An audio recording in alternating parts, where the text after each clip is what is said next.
नमस्कार मित्रांनो, बुकलाईटमध्ये तुमचं स्वागत आहे. आज आपण दगलबाज शिवाजी या शीर्षकापलीकडचा अर्थ समजून घेणार आहोत. आता गेल्या काही दिवसांपासून सोशल मीडियावर एक पुस्तक खूप चर्चेत आहे. ते म्हणजे दगलबाज शिवाजी. कुणी या पुस्तकाचं समर्थन करतंय, तर कुणी विरोध करतंय. तर काही लोक फक्त शीर्षक पाहूनच प्रतिक्रिया देत आहेत. खरं सांगायचं तर सुरुवातीला मलाही हा प्रश्न पडला होता, की छत्रपती शिवाजी महाराजांसारख्या व्यक्तिमत्त्वाला दगलबाज कसं काय कोणी म्हणू शकतं? मग थोडं याबद्दल वाचन केलं. पुस्तकातील काही मुद्दे जे आहेत ते समजून घेतले आणि प्रबोधनकार ठाकरे नेमकं काय सांगू पाहत होते, हे पाहण्याचा प्रयत्न केला. तेव्हा लक्षात आलं, की या पुस्तकाचा संदर्भ समजून घेतल्याशिवाय फक्त शीर्षकावरून मत बनवणं योग्य ठरणार नाही. हे जे पुस्तक आहे ते 1926 मध्ये झालेल्या एका भाषणावर आधारित आहे.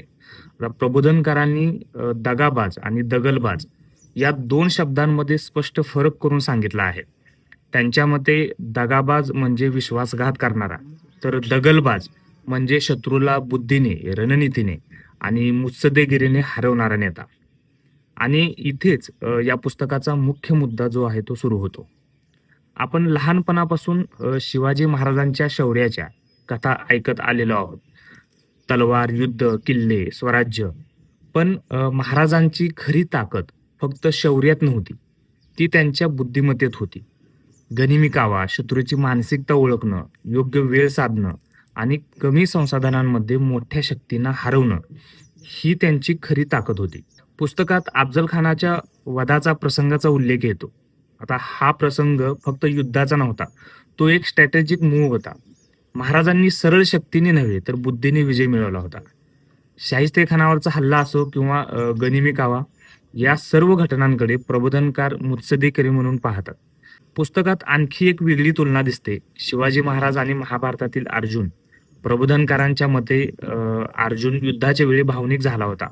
तर शिवाजी महाराज संकटाच्या काळात भावना बाजूला ठेवून निर्णय घेत होते. या मताशी प्रत्येकजण सहमत असेलच असं नाही. पण पुस्तक विचार करायला हे भाग पाडतं, हे मात्र नक्की आहे.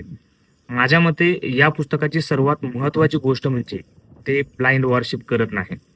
ते शिवाजी महाराजांना केवळ दैवी किंवा काल्पनिक नायक म्हणून दाखवत नाही, तर एक इंटेलिजंट, प्रॅक्टिकल आणि पॉलिटिकली स्मार्ट लीडर म्हणून मानतं. कदाचित म्हणूनच आजही हे पुस्तक तितकंच चर्चेत येतं. कारण काळ बदलला असला तरी स्ट्रॅटेजी, पॉलिटिक्स, इमेज मॅनेजमेंट आजही तितकंच महत्त्वाचं आहे. पण हो, पुस्तकाच्या काही मर्यादाही आहेत. दगलबाज हा शब्द आजच्या काळात अनेकांना चुकीचा वाटू शकतो. कारण ती ठाकरेंची भाषा आहे.